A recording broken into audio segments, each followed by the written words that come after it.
We have chilling new details on the brutal attack on House Speaker Nancy Pelosi's husband. The man accused of bashing Paul Pelosi with a hammer, charged today with attempted murder and attempted kidnapping. Eyewitness News reporter Leanne Suter is live in the newsroom with what the suspect could face if convicted of those felony charges. Leanne? Ellen, David DePape could face decades behind bars if convicted of those state and federal charges. New shocking details coming out about the attack. Authorities say the 42-year-old's ultimate goal was to take Nancy Pelosi hostage and, quote, break her kneecaps. The suspect accused of attacking Nancy Pelosi's husband with a hammer was allegedly after the House Speaker herself. 42-year-old David DePape breaking into the couple's San Francisco home intent on kidnapping the leader of the House. The defendant brought to the location of the Pelosi residence a second hammer, as well as zip ties, rope, and a roll of tape.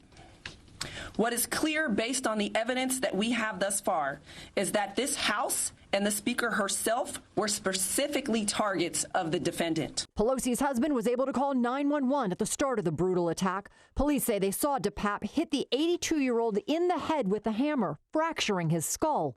The San Francisco District Attorney detailing the long list of criminal charges DePape now faces. The charges that we are filing today include attempted murder, residential burglary, assault with a deadly weapon, elder abuse, false imprisonment of an elder, as well as threats to a public official and their family. The Department of Justice also charging DePape with federal counts of assault and attempted kidnapping.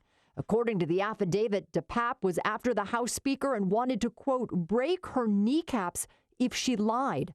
Authorities now combing DePape's social media, where he has posted numerous conspiracy theories about COVID vaccines, the 2020 election, and January 6th attack on the Capitol.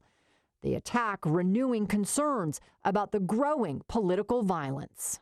We have to put a stop to this. You know, the families of people who serve our country, our cities, our counties, our states, they don't deserve this. And we don't, as a society, we have to put a stop to this. If convicted of the federal charges, DePape could face up to 50 years in prison and up to 13 years to life behind bars for the state charges. The 42-year-old is due in court tomorrow. Nancy Pelosi just releasing a statement tonight, thanking everyone for their care and concern and saying her husband Paul is making steady progress. Hello, I'm Mark Brown. Get more great ABC7 content by clicking the subscribe button for our YouTube channel and download the ABC7 Los Angeles streaming app on Fire TV, Android TV, Apple TV, and Roku to watch on your TV.